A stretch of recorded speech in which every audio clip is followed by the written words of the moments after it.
Sí. Bueno, pues vamos a continuar con lo que estamos viendo, lo que le hace falta a los hermanos separados, a los grupos proselitistas. La semana pasada creo que lo último que vimos fue acerca de que le hace falta la tradición, ¿no? La tradición. ¿O no vimos? Sí vimos la tradición, ¿no? Entonces la tradición es la tradición divina apostólica que se va transmitiendo desde los apóstoles hasta el día de hoy. Una de las tradiciones es a través de la imposición de las manos, cómo se pueden ordenar los sacerdotes para que lleguen aquí hasta el día de hoy. Y con eso. Y con eso pues nos damos cuenta lo que decía San Pablo en 2 de Tesalonicenses 2:15. Hermanos, manténganse firmes y guarden fielmente las tradiciones que les hemos enseñado de viva voz o por escrito. Así que la tradición fue primero oral, a través de palabras, y luego parte de eso se escribió, y parte de lo que se escribió pues ya llegó a ser lo que hoy tenemos como el Nuevo Testamento, que fue primero tradición y luego se escribió. Por eso San Pablo dice lo que hemos enseñado de viva voz o por escrito también, para que no se pierda la doctrina y no se pierda nada de lo que Cristo había enseñado a los apóstoles y que los apóstoles habían transmitido. Y también creo que hablábamos de 1 Corintios 11:23, ¿no? Que decía San Pablo: yo recibí del Señor lo que a mi vez les he transmitido. Eso es tradición. Se lo transmite de viva voz hasta el día de hoy, y que parte de eso pues hoy la vemos en la Santa Misa, lo que es la tradición, lo que San Pablo explicaba y lo que Jesús explicó. Lo siguiente que vamos a ver ahora es lo que le hace falta. Otra cosa que le hace falta a los hermanos separados es que María es la madre de Jesús. A muchos de los hermanos separados sabemos que Jesús es Dios, ¿no? Para nosotros, pero para muchos hermanos separados no quieren aceptar esto, que María sea la madre de Dios. Estamos hablando del Hijo. Si Jesús es Dios, entonces si María lo llevó en su vientre por 9 meses, y ellos no quieren aceptar esta gran verdad que está en las Sagradas Escrituras.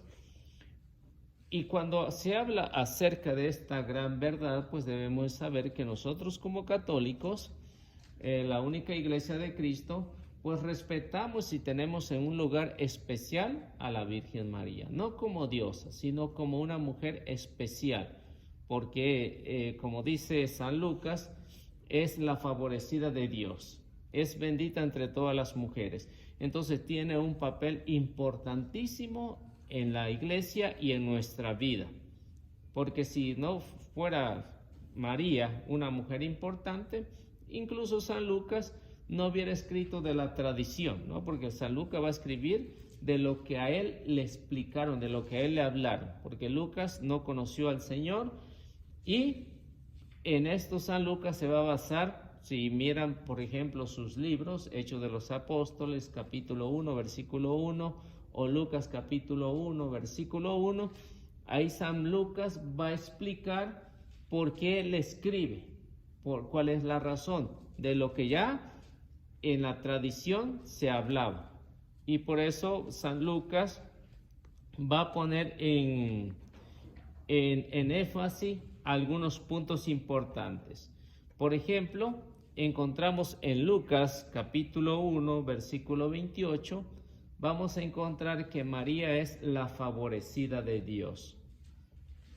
Vamos a irlo viendo de acuerdo a como San Lucas se lo explicaron.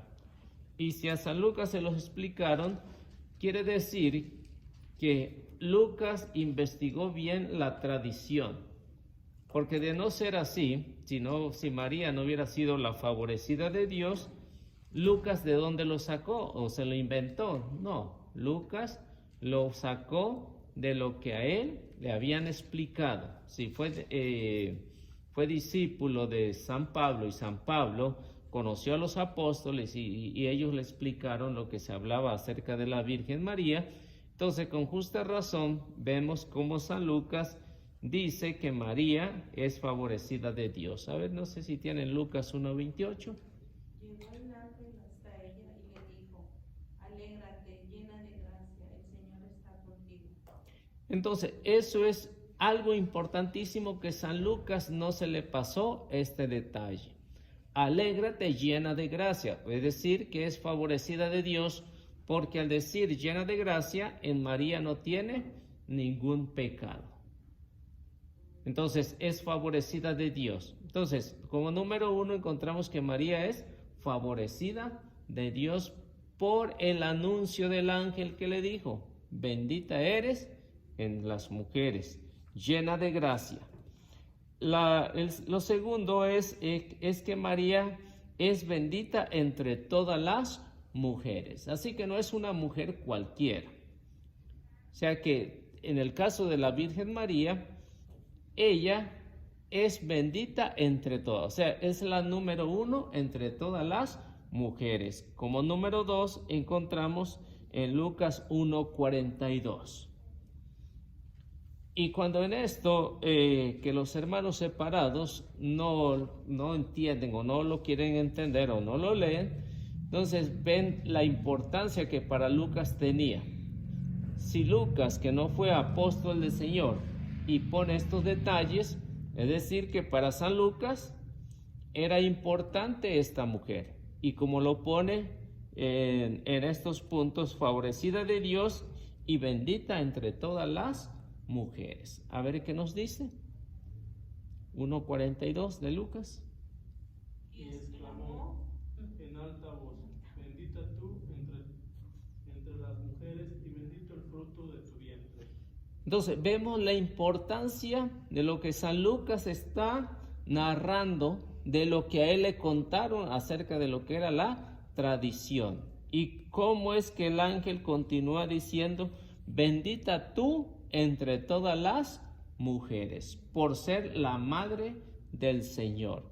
Y si es la madre del Señor, con justa razón en la iglesia la ponen en un lugar tan especial, por ser la bendita entre todas las mujeres. Y luego otra de las salutaciones que San Lucas pone en la Virgen María es que, considerándose ella la esclava del Señor. Como número 3 encontramos que María dice: yo soy la esclava del Señor. 1:38. ¿De Lucas? Sí, de Lucas. Si San Lucas dice en lo que la Virgen María dice que es la esclava del Señor, entonces tiene algo importante. ¿Por qué? Porque el esclavo era para que sirviera a su Señor sin andar renegando. En el caso de la Virgen María, dice que es la esclava del Señor y acepta, ¿no? Obedece sin preguntar cómo le iba a ir. Entonces, esto que los hermanos separados no entienden y que la Virgen María acepta sin poner pretexto, a lo mejor nosotros ponemos un montón de pretextos, ¿no? Pero en el caso de la Virgen María, ni dijo que no. Al contrario, dijo: yo soy la esclava del Señor. A ver qué dice Lucas 1:38. Dijo María: yo soy la servidora del Señor, hágase en mí tal como ha dicho. Después le dijo el ángel, la dejó el ángel. Entonces, como ven, la Virgen María dice: yo soy la esclava o yo soy la servidora del Señor, hágase en mí según has dicho. Entonces, con esto vemos que lo que San Lucas resalta acerca de la Virgen María y que los hermanos separados, esto es lo que le hace falta.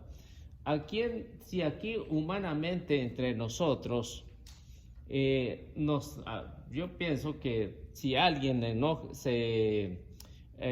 dice algo en contra de nuestra madre, ¿quién no se enoja?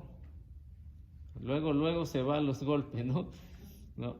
Entonces, ¿se imaginan si en estos casos los hermanos separados que tanto odio tienen en contra de la Virgen María, al decir que no es la Madre de Dios, que María no es virgen, que María no es una mujer importante, y San Lucas lo está poniendo como una mujer importantísima? Tanto que tan importante que dice Lucas que la Virgen María dijo: hágase en mí según lo has dicho. Yo soy la esclava del Señor. Y al hacerse eso, o yo soy la servidora del Señor, al hacer eso la Virgen María, es decir, que María está resaltando entre todas las mujeres. Y así está todo el cántico de la Virgen María, dando respuestas importantísimas a todos los cuestionamientos que hoy en día tenemos en contra de la Virgen María. Por eso vemos ya desde el versículo 48, ahí mismo del capítulo 1, versículo 48 al 49, vamos a ver cómo es que San Lucas describe la importancia y que debe de ser también, si nos decimos ser cristianos, debe de ser también para nosotros. Si alguno se dice ser cristiano y no hace lo que San Lucas está escribiendo, pues entonces no es un cristiano completo, es a media. Tiene que ser un verdadero cristiano completo, no a media. Porque si nada más cumple una sola palabra y las demás no, entonces no tiene sentido en ser un verdadero cristiano. A ver, ¿quién tiene Lucas 1, 48 al 49? Porque ha puesto los ojos en la pequeñez de su esclava. Desde ahora, todas las generaciones me llamarán bienaventurada, porque ha hecho en mi favor cosas grandes el poderoso. Santo es tu nombre. Entonces, vemos cómo San Lucas está narrando íntegramente lo que la Virgen María dijo en ese momento tan importante. Yo soy la esclava del Señor y de ahora en adelante las generaciones me dirán que soy bienaventurada. ¿A qué otra mujer le han dicho que es bienaventurada? A ninguna otra. O sea, que ve cómo la Virgen María dice: a mí me van a decir la bienaventurada. Simple y sencilla razón por ser la madre de Dios. Ser la madre de Dios, la madre de Jesús, simplemente por ser ella es la bienaventurada, que a ninguna otra le habían dicho. Y por eso dice: porque el poderoso ha hecho grandes cosas por mí.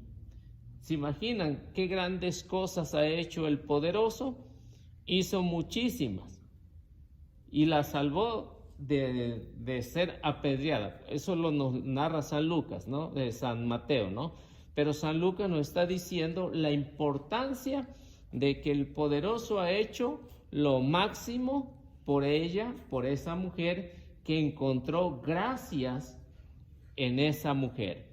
Y esa mujer es de suma importancia porque resalta entre todas las mujeres. Y por eso San Lucas, en Hechos de los Apóstoles, en el capítulo 1, en el versículo 14, van a ver cómo es que San Lucas siempre va a resaltar a la Virgen María. Si ya lo resaltó en un capítulo la importancia de la Virgen María, y que ahora los hermanos separados dicen que es la última, y para Lucas es la número 1, es la primera, entonces no va, la doctrina de los hermanos separados no va con la que San Lucas y que la Iglesia a lo largo de todos estos años lo ha proclamado. Si lo ha proclamado es por alguna razón que San Lucas va a decir cuál es la importancia. A ver qué nos dice Hechos 1:14. Todos ellos perseveraban juntos en la oración, en compañía de algunas mujeres, de María, la madre de Jesús, y de sus hermanos. Como ven, San Lucas va a resaltar algo importante. Ahí menciona algunas mujeres que no son importantes. Dice, en compañía de algunas mujeres. Punto, se acabó. No sabemos quiénes fueron esas mujeres. Pero sí resalta a una importante ahí. ¿Quién es? María, la madre de Jesús. A ella sí la pone por nombre y apellido, para que los hermanos separados, el que quiera entender, lo entiende, y el que no, pues ni modo, ¿qué le hacemos? Si San Lucas, se imaginan, si San Lucas escribiendo a favor de esta mujer, resalta esta característica de un verdadero cristiano, San Lucas. Y si es un verdadero cristiano, la va a poner con nombre, no como a las demás. Dice, en compañía de algunas mujeres. Pero pone aparte a esta mujer importante que es María, la madre del Señor. Ahora, si esto, que la Iglesia Católica ha luchado siempre a favor de la Virgen María, porque siempre ha habido personas como Nestorio, que también estuvo en contra de la Virgen María, y que la Iglesia tuvo que llevar a un concilio, al concilio de Éfeso, año 438, llevó a un concilio para declarar la importancia de la Virgen María, y desde ese momento se hace lo que hoy tenemos, la oración del Dios te salve, ¿no? Desde ese momento, para reprimir estas herejías. ¿Se imaginan si ya desde los primeros siglos ya había personas en contra de la Virgen María? Entonces, con más razón, hoy en día, pues hay más con ello. ¿Nestorio de qué grupo era? Era católico, nada más que se salió de la Iglesia Católica y se convirtió en un hereje, Nestorio.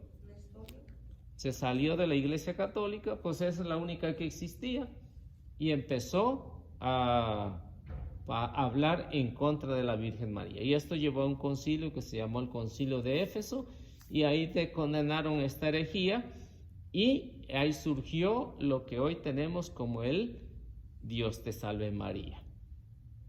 Y se imaginan, desde ese concilio hasta el día de hoy, pues seguimos haciendo esta oración, diciendo Dios te salve María, llena de gracia, el Señor está contigo, basándose en lo que Lucas escribió. ¿Se imagina si Lucas no hubiera escrito esto, o que el Evangelio de Lucas no hubiera entrado en la parte del canon bíblico? Entonces muchos hermanos separados ven que iban a decir, ven cómo nosotros tenemos razón, pero como ven que en el caso de Lucas escribe bellísimo de la Virgen María, y al contrario,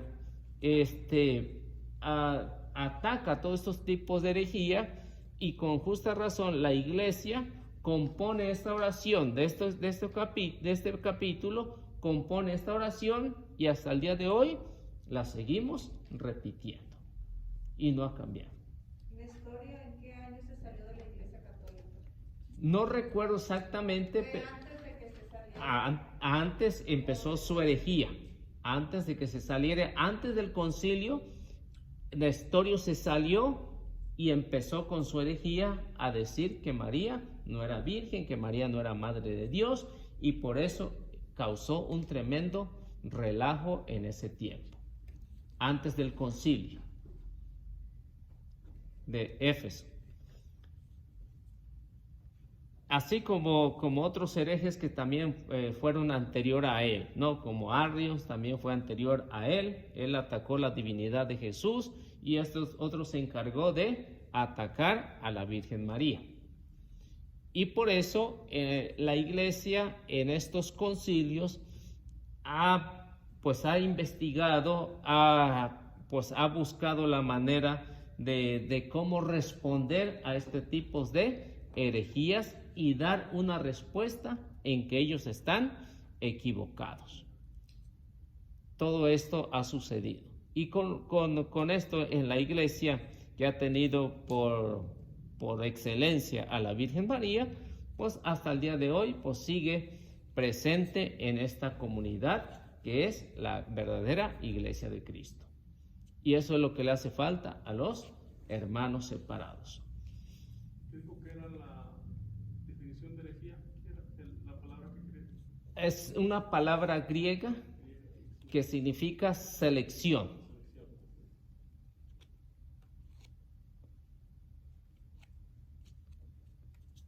Y por eso, y por lo tanto, para poder resaltar la importancia de la Virgen María y aclarar, en este caso, a los hermanos separados que están equivocados cuando desprecian a María, porque muchos de ellos dicen, nosotros sí amamos a María, sí la amamos. Bueno, la aman, pero la atacan de una manera diciendo que María no es la madre de Dios, la madre del Hijo.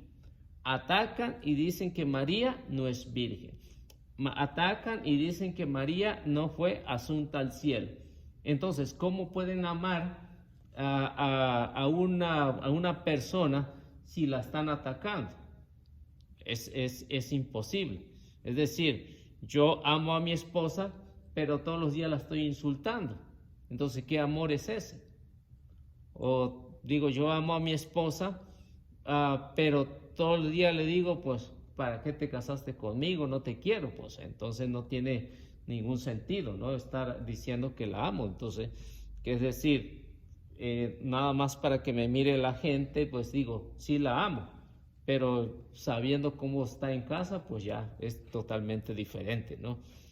Entonces, si dices, nosotros amamos a la Virgen María, a lo mejor más que ustedes los católicos, pues hay que ver si realmente, pues si la aman realmente, pues van a aceptar la doctrina que puso San Lucas aquí, ¿sí? Y si no, pues entonces no la están amando.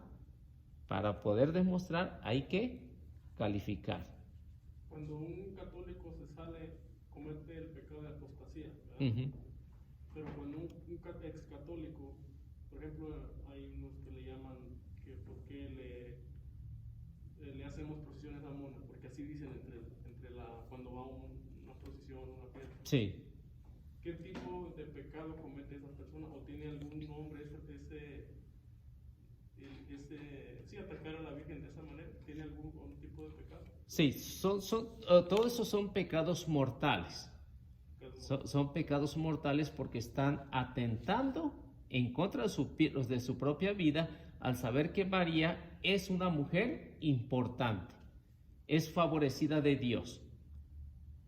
Y eso lo puede llevar a la condenación si no se arrepiente. Porque en este caso, hablar mal de la madre del Señor, es decir, es lo peor. Pueden hablar mal de mi madre o de mi padre, pero ya hablar mal en contra del que digo que es mi Salvador, pues ya es un pecado mortal.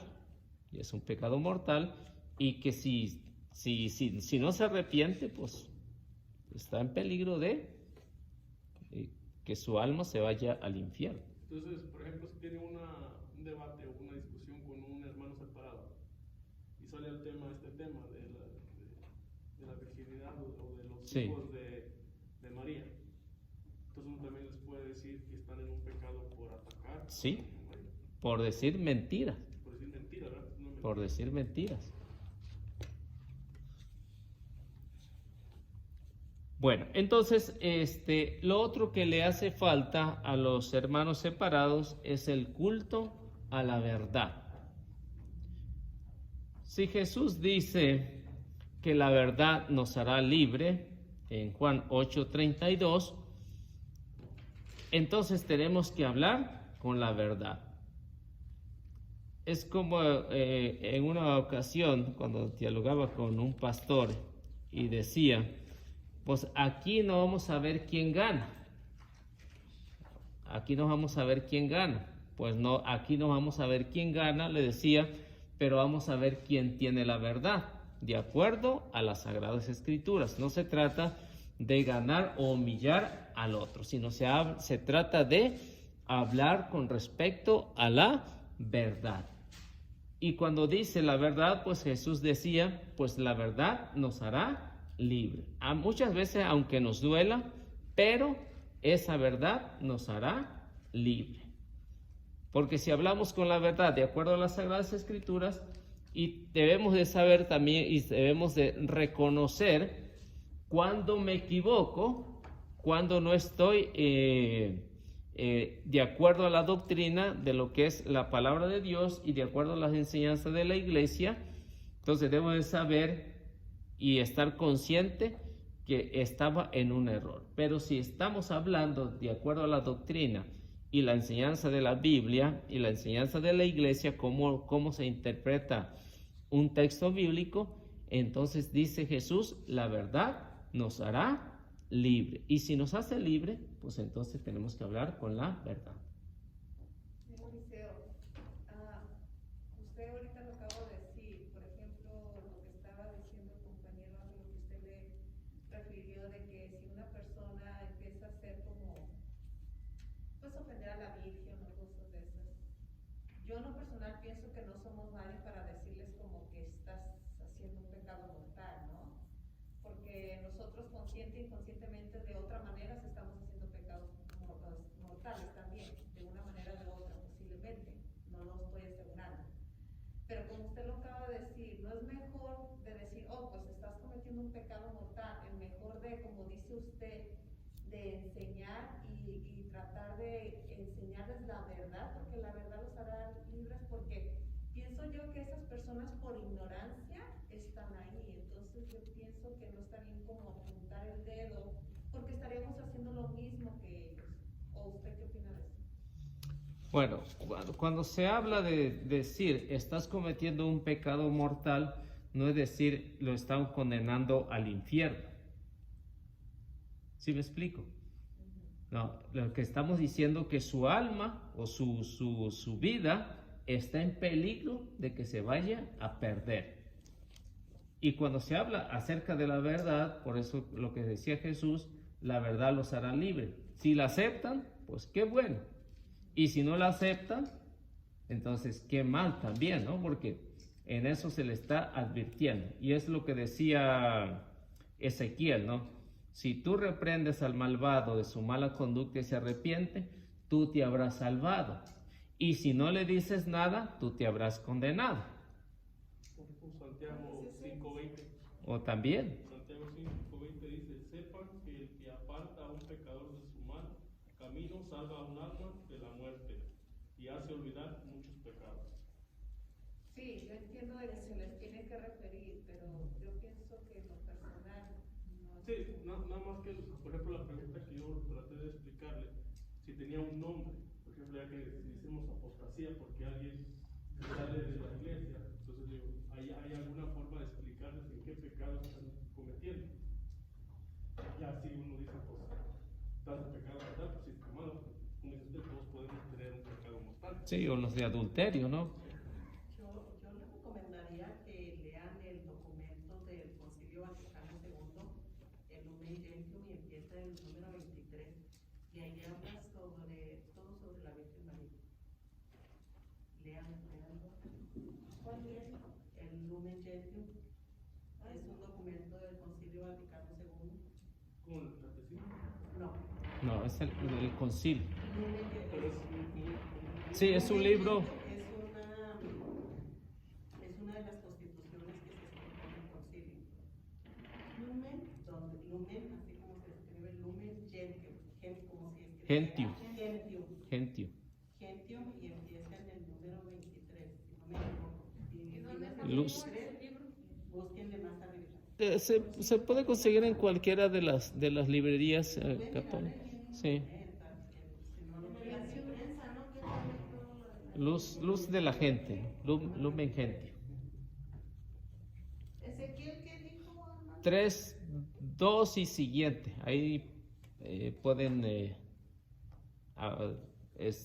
leer lo que Santiago, lo que Ezequiel dice.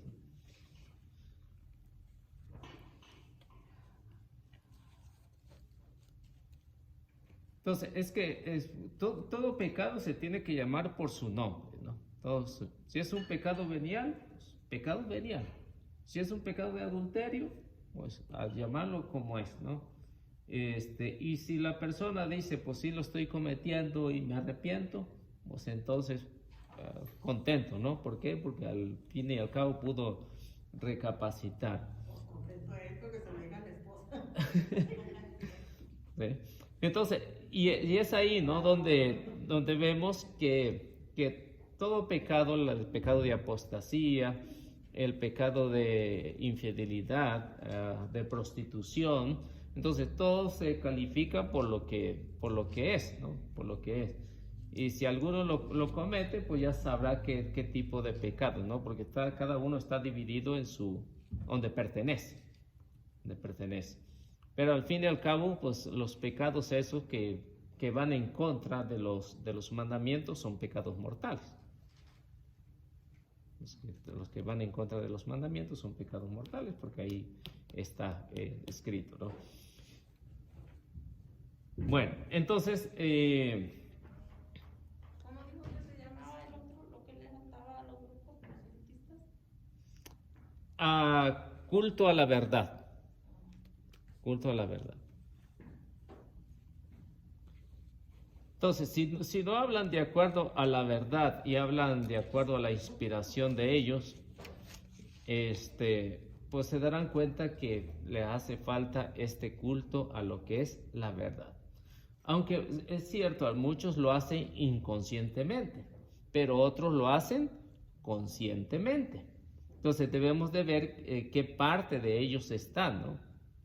Si es el culto a la verdad, si es el culto, por ejemplo, de este señor que sale también en la radio, no sé si lo han escuchado. Entonces, para él todos están equivocados, todos. Solo él está en la verdad. Entonces, ese es un culto que le hace falta a este hermano, que es el culto a la verdad. Nunca está equivocado de lo que él diga. Todos están mal. Entonces, me imagino como en el tiempo de Rutherford. Rutherford decía, todos están equivocados, menos yo ni los testigos de Jehová. Y a todos los tildaba de satánicos. Sí, entonces, le hace falta este culto a la verdad. Entonces, si buscamos la verdad y la verdad nos hará libre, entonces tenemos que ver qué es lo que dijo Jesús, ¿no?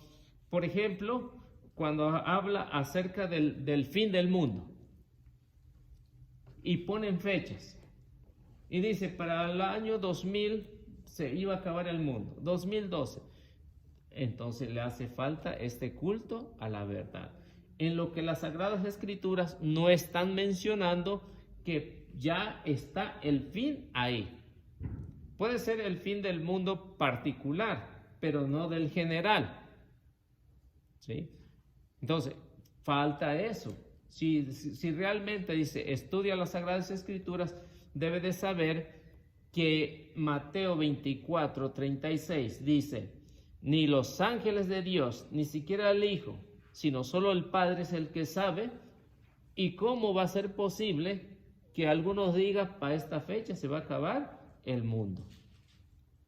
Ya desde estos grupos milenaristas, desde William Miller hasta el día de hoy, pues cuántos han pronosticado el fin del mundo. Entonces le hace falta el culto a la verdad, hablar con la verdad y decir no lo sabemos. Si ellos lo saben y ponen fechas, pues entonces vemos si realmente son verdaderos profetas, y si no, pues están faltando a la verdad. Lo otro que dicen que el Papa es la bestia. Entonces, le falta el culto a la verdad. Para nosotros, ¿qué es lo que debemos de demostrar? Que en primer lugar, el Papa no es la bestia como ellos dicen. Y es lo que Elena G. de White fue la que empezó diciendo que el Papa era la bestia y que él se le atribuía los 666 y que el Papa era la bestia. Entonces le hace falta el culto de la verdad, porque en primer lugar el Apocalipsis no está en contra de la iglesia, el Apocalipsis no está en contra del Papa, el Apocalipsis no está en contra de la enseñanza de Cristo. Si esto le hace falta el culto de la verdad, entonces deben saber que en primer lugar a quién está diciéndole bestia San Juan. Está diciendo al emperador, a Nerón César y a todos los que vendrían después a ser unas verdaderas bestias en perseguir y matar a los cristianos. Entonces, si realmente buscan la verdad, pues entonces hay que hablarle de acuerdo a las Sagradas Escrituras y demostrarle que la iglesia, el Papa no es la bestia, tampoco la iglesia es la prostituta, como dicen. Entonces, están faltando a la verdad. Y si la verdad nos hará libre, lo que Jesús decía, pues entonces tenemos que ser libres y hablar con la verdad para que esto se dé a cabo. Bueno, yo creo que ahí nos quedamos y próximo le seguimos ahí. Y terminando esto, vamos a ver ya así un poquito más detallado lo que es el Apocalipsis.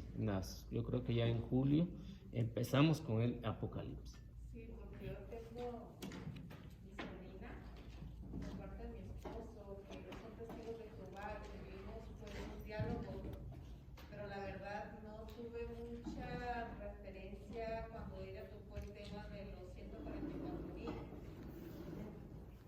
y me quedé pues prácticamente callada. Yo la verdad, cada vez que me pasa eso me desilusiono mucho, me decaigo bastante, la verdad, porque no sé no me siento capaz como para hacer un diálogo así con una persona, más que ella está joven, pero ella empezó como desde los 7 años, ya tiene como unos 12 o 13 Estudiando ahí. Sí, y después me mandó una cartita con los puntos que yo le había dado, porque hablamos también del infierno. Ajá. Pero lo que sí no le pude dar bien Una respuesta adecuada. una respuesta adecuada. Entonces, qué bueno que se va a iniciar ya ese tema para... Sí, ya en julio, con esto, este mes terminamos con esto y ya vamos a ver el Apocalipsis. Vamos a usar un libro que se llama Catolicismo y Protestantismo. Vamos a ver los dos libros, el libro del Apocalipsis y el libro de Daniel, que son los que más usan estos grupos. Y por ejemplo, ¿qué precio va a tener ese libro? La verdad no recuerdo cuánto, y yo creo que sí los ha de tener el hermano ahí, el hermano Fernando. Sí, uno. Yo también quiero otro. Bueno, entonces 6. Sí. Sí, para irlos, si no los tienen, para ordenarlos y ya tenerlos listos, porque vamos a usar ese libro que explica lo que es el Apocalipsis y el libro de Daniel. Perdón, también tenía otra cosa. ¿Se recuerdan la última vez que nos juntamos? Se había quedado cierta cantidad de dinero, que eran 5 del señor Ángel, 5 de Yuri y 5 míos, son 15. ¿Se acuerdan que habíamos quedado de juntar $5? Sí. Los que pudieran. Uh-huh. Se quedaron estos $15. Y de las personas que compraron los rebozos,